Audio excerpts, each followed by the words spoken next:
যদি কসম খায় পানি নিষ্ঠুরিলে পাথর লাগা অখাতরি গরে પછી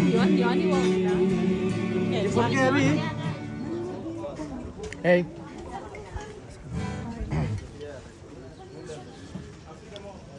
আমার কিন্তু আপনি ঠিক করে দেন নাই। আমরা এখন হোটেল চেক আউট করে এখন নাগরকোটের উদ্দেশ্যে রওনা দিচ্ছি। আমাদের ট্যুরিস্ট বাস চলে আসছে, বাসে চড়ে যে এখন নাগরকোট যাব, যেটা নেপালের অনেকগুলো সুন্দর জায়গার মধ্যে একটা, যেখান থেকে সানসেট এবং সানরাইজটা দেখা যায়। তার আগে যে এটা দেখে নেন রয়্যাল এনফিল্ড, যেটা বাঙালির ক্রাশ, আমারও ক্রাশ। দেখে মনে হচ্ছিলো একটু ড্রাইভ করি, বাট সেই সুযোগটা আমার কাছে নাই, সময়ও নাই, কারণ সময়টা অনেক কম।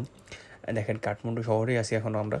কাঠমান্ডু শহরটা অনেক সুন্দর, আমার কাছে অনেক ভালো লাগছে পার্সোনালি, কারণ এখানে অনেক ক্লিন সিটি, আর এখানকার মানুষও অনেক ফ্রেন্ডলি। যে আগের ভিডিওতে আপনাদেরকে বলছি যে এখানে অনেক ফ্রেন্ডলি লোকজন, যে আমার কাছে কখনো মানে আনসিকিউর ফিল হয়নি, সবসময় মনে হয়েছে যে না, নিজের দেশের মতোই লাগতেছিল।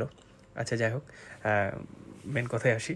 আমরা এখন যাব নাগরকোট, যেটা হচ্ছে আপনার পৃথিবীর অনেকগুলা দেশ থেকে আপনার সূর্যোদয় সূর্যাস্ত দেখা যায়।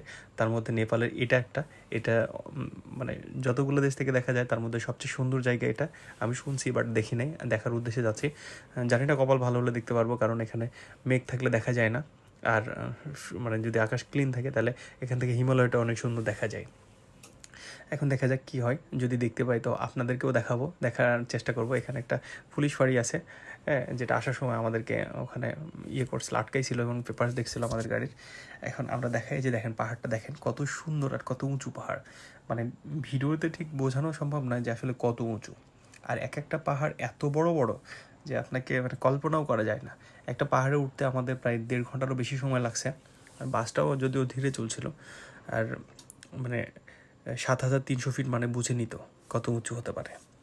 আর এখানে দেখলাম একটা জিনিস, দেখলাম এখানকার লোকজন অনেক পরিশ্রমী, কারণ পাহাড়ের গায়ে যে ঘাস কেটে কেটে যে জুম চাষ করতেছে সেটা অনেক কষ্টসাধ্য। যে এখানে দেখলাম একটা মেয়ে গম পিটতেছে, যেটা সনাতন পদ্ধতিতে, কোনো মেশিন ট্যাশিন ব্যবহার নাই। আর যেহেতু ছোটো ছোটো জায়গায় ওখানে মেশিন ব্যবহার করার কোনো সুযোগও নাই। এই যে দেখেন এখানে সবজি চাষ করছে পাহাড়ের উপরে। আমি সবচেয়ে অবাক লাগতেছে আমার কাছে যে এত উঁচুতে যে ওয়াটার সাপ্লাই সেটা কিভাবে আসলো। আমার কাছে এটা অনেকবার প্রশ্ন থেকেই গেছে, বাট আমি দেখতে পাই না। এখানে দেখেন, এখানে পাহাড়ের মাঝে যে মাটি কাটছে, এখানে শিলাগুলো দেখা যাচ্ছে, মানে পাহাড়ের সাথে মাটির সাথে অনেক পাথরের মিশ্রণ আছে এখানে, না হলে এই পাহাড় ধসটা হতো অনেক বেশি। তো যাই হোক, এখানে পাহাড়ে গাছপালাও প্রচুর, মানে বৃষ্টিপাতটা অনেক বেশি হয়।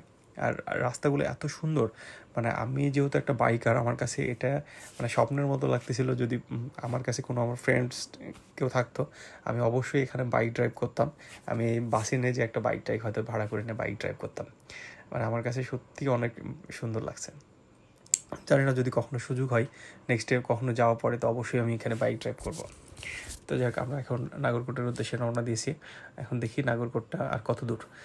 আমার মনে হয় রাস্তাটা অনেক দূরে চলে আসছি, আর বেশি দূর হবে না। আমাদের বাসের যারা পিছনের যাত্রী ছিল তাদের অবস্থা খুবই খারাপ, তারা অলরেডি বমি করতে করতে মানে নাজেহাল অবস্থা হয়ে গেছে, কারণ অনেক উঁচু, এখানে কানে অনেক প্রেশার ফিল করা হচ্ছিল। মানে যত উঁচুতে উঠতেছে তত কানে প্রেশার ফিল করছিলাম। আমার কাছে খুব বেশি সমস্যা মনে হয়নি, কারণ এর আগে এর চেয়েও উঁচু জায়গা থেকে আসলাম, কেবল কার থেকে। তো এখানে যেহেতু বাসে আসি, খুব বেশি প্রবলেম মনে হয়নি এখনও আমার কাছে। বাট পিছনে যারা আছে, যারা বাসে এই যে উঁচুতে পাহাড়ি সমস্যা, কারণ প্যাঁচায় প্যাঁচা উঠতেছে, তাদের বমি করে অবস্থা খারাপ। তো আমরা আর কিছুক্ষণের মধ্যে আশা করি পৌঁছে যাব নাগরকোটে। আর নাগরকোট যে জায়গাটার শুনছি, আমার এক বড় ভাই আমাকে নেপাল আসার অনেক আগে থেকে বলছে যে যদি নেপাল যাও তো অবশ্যই নাগরকোট যাও। তো আমি দেখলাম আমাদের মানে ইনক্লুডই আছে ইয়েতে, আমাদের যে ট্যুরিস্ট প্ল্যান। এই যে দেখেন এখানে একটা ছোট খেলার মাঠ আছে, আর মাঠের পাশে এত নিচু জায়গা, মানে ঘেরা আছে যদিও, অনেক রিস্কলে। তো আর বেশি দূর না, হয়তো বা কাছাকাছি চলে আসছে, রাস্তাগুলো অনেক সুন্দর। হ্যাঁ, পাশের ভিউটা দেখবেন একটু জাস্ট।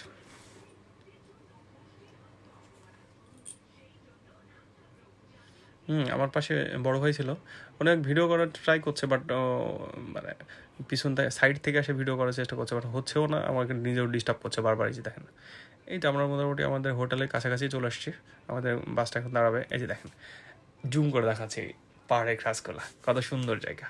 আর এখানে যে মানে গম চাষ হয় যত ছোট ছোট জায়গা, আমাদের দেশের মানুষ হলে মনে হয় বলবে যে দরকার নেই, করবো না।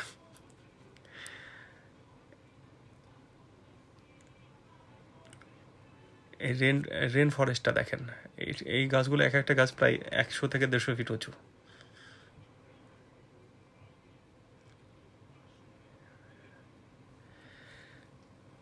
এই সামনে আমাদের হোটেল দেখা যাচ্ছে, এই যে সামনে টার্নিং ঘোরার পরে আমাদের হোটেল।